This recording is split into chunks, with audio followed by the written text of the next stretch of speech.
I've decided to start this demo just with what we're watching for, and that's the clouds. If you'd like to have a go practicing this subject yourself, well, you can start at this stage too if you want, because I've posted this line drawing of the church steeple and the trees around it on my post page. If you want to take a screenshot and print that off, then you can have a go just adding the clouds, and you can do that as many times as you want to practice these clouds behind this steeple. And I'm using a 0.3 millimeter pen at this stage. This is way finer than I would normally use in a drawing. The front detail has been drawn with a 0.1. But I really want to start light with these clouds. And at the moment, I'm placing a few lines, a few dots rather, to help me just get a sense of where the main clusters of cloud are going to be. Now, I'm going to start drawing more true to the reference than not, but as I progress the clouds, I'm going to take more and more liberties with what I feel is just going to work with what I've done and how things are looking. Clouds are a great subject for that, but I'm starting with this furthest cloud because I want to do that lightest and then come on a bit heavier with my mark making and darker with my values for the clouds that are lighter. It's important when we see, particularly in a photo, clouds, that we realize that some can be quite far away, halfway to the horizon, and others can be virtually overhead. And if we look at this, the clouds that are in the upper right corner are actually part of the cloud bank that's coming up overhead. Whereas what's behind the steeple is pushed back further, and there's a big cumulus cloud rising up that's going behind the one that's arching overhead. And then in that lower left corner, we're some distance away, where we have another cumulus cloud rising up. All very typical of a hot Australian, I was going to say summers, but it was actually autumn day. So you can see what I'm doing now. Now pay particular attention that I'm doing my hatching marks from the bottom up. And that's because the ink flows just a little more heavily at the start, and we get a nice feathered effect at the end of the line where we lift the pen off. And so I'm looking at my reference and I'm looking to see where I have a hard edge for the value, which is at the lower part of each sort of band of shade that we have.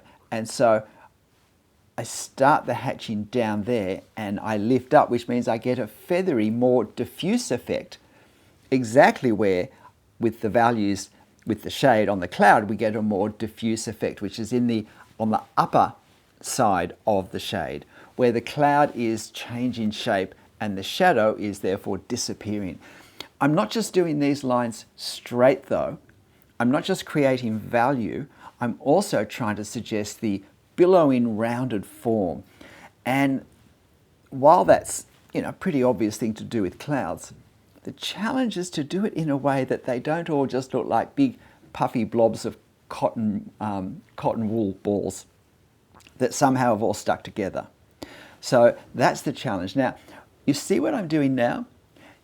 I'm doing these lines very differently, horizontally, because if you look at the cloud, this is the cloud that's relatively close and it's moving over the head of me.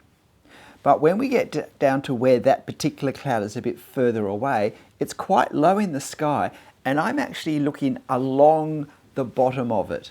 It's more obvious in real life. If you've never really studied clouds, but you want to start drawing them, it's really important that you spend some time looking up at the sky on wonderfully cloudy days and just perceiving the three-dimensionality of clouds.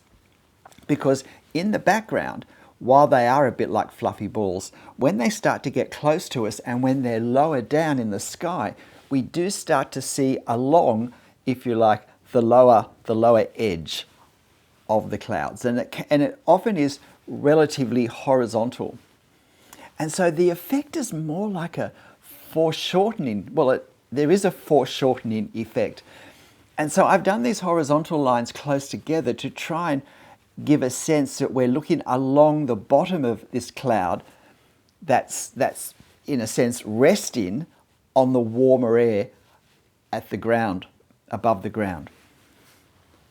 And this is a great little trick if you've never used it with the paper just to preserve the line, the paper, the white paper on the spire. Now, this spire is quite significant, obviously, in the drawing, but the way the clouds interact with the spire really is the main subject. I've tried to make the clouds more than just background, but make them the main thing. So this cloud here is kind of rolling. Now you can see the three-dimensionality. Well, I hope you can see the three-dimensionality that I've perceived in the cloud and I'm wanting to draw. Can I just mention now, well, firstly, hit the like button if you're finding this helpful and interesting, and leave a comment. I'd love to know your experience on clouds or whether you've been encouraged to give clouds a go with this. I just noticed too, before I forget this, that the difference between the line work of the foreground, which is the church tower and the trees, and the clouds. Very carefully have I made all the marks for anything that's not in the sky heavier, more substantial.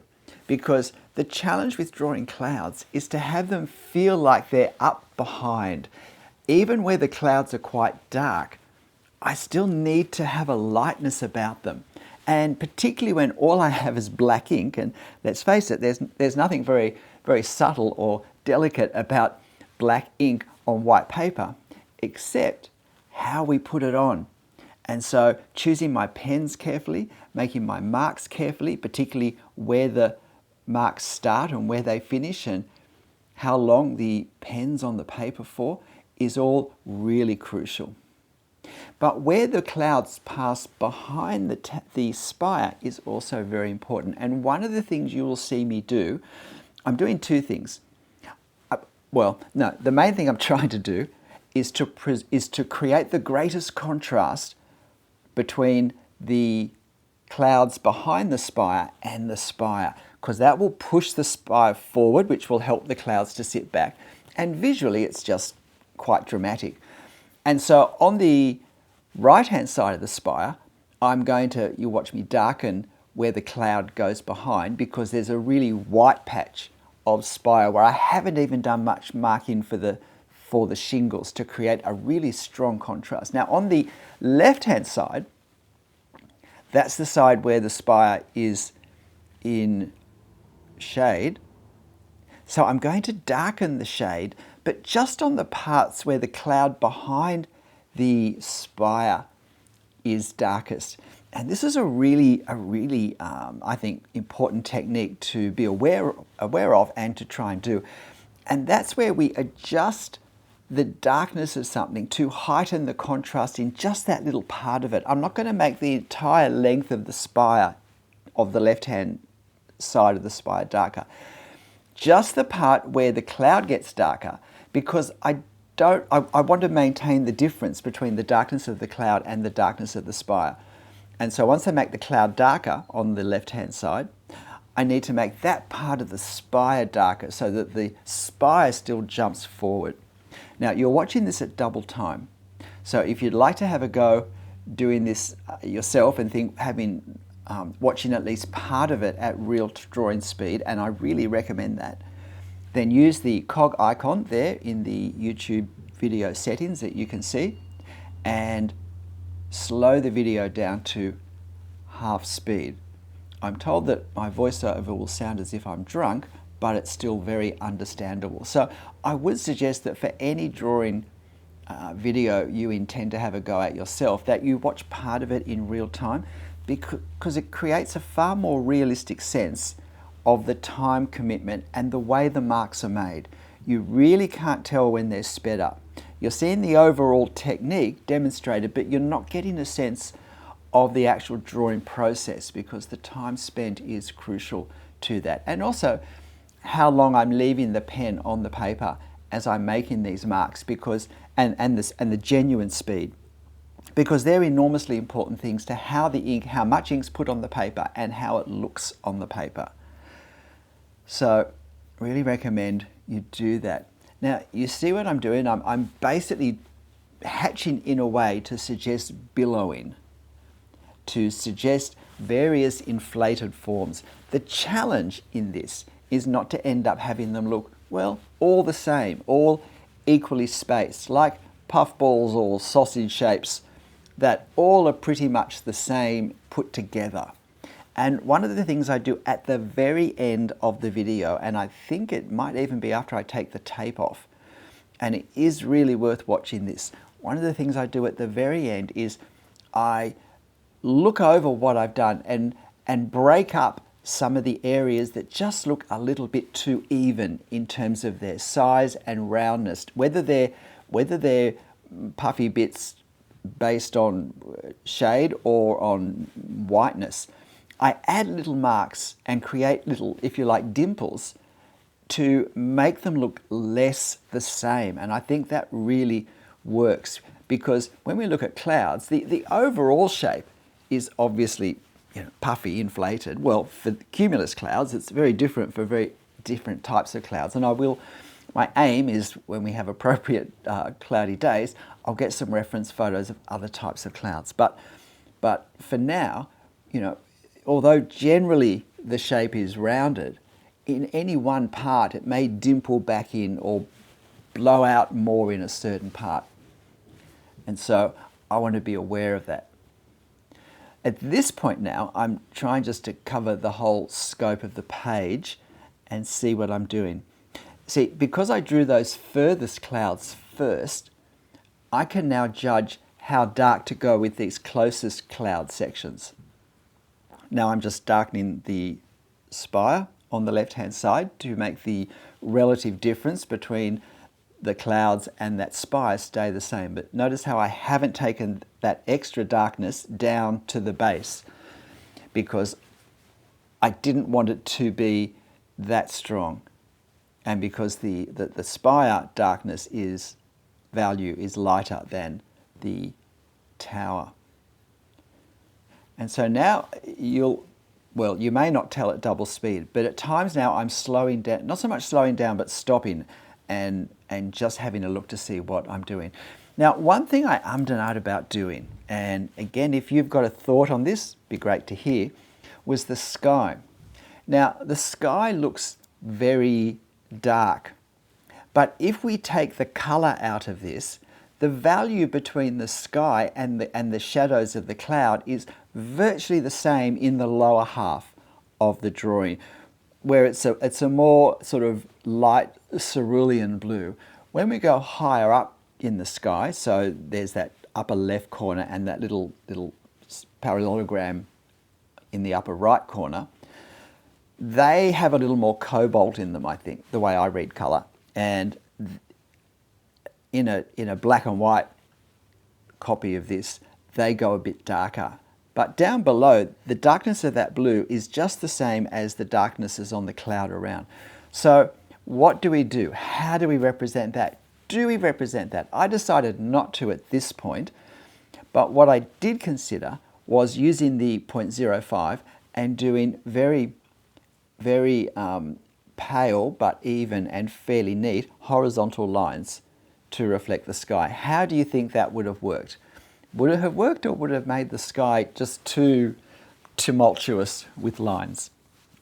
The one thing I will say, at the very start when I started to do that cloud behind the spire on the right hand side, I actually switched to a 0.03 pen, which is the next size wider from the 0.05 that I have.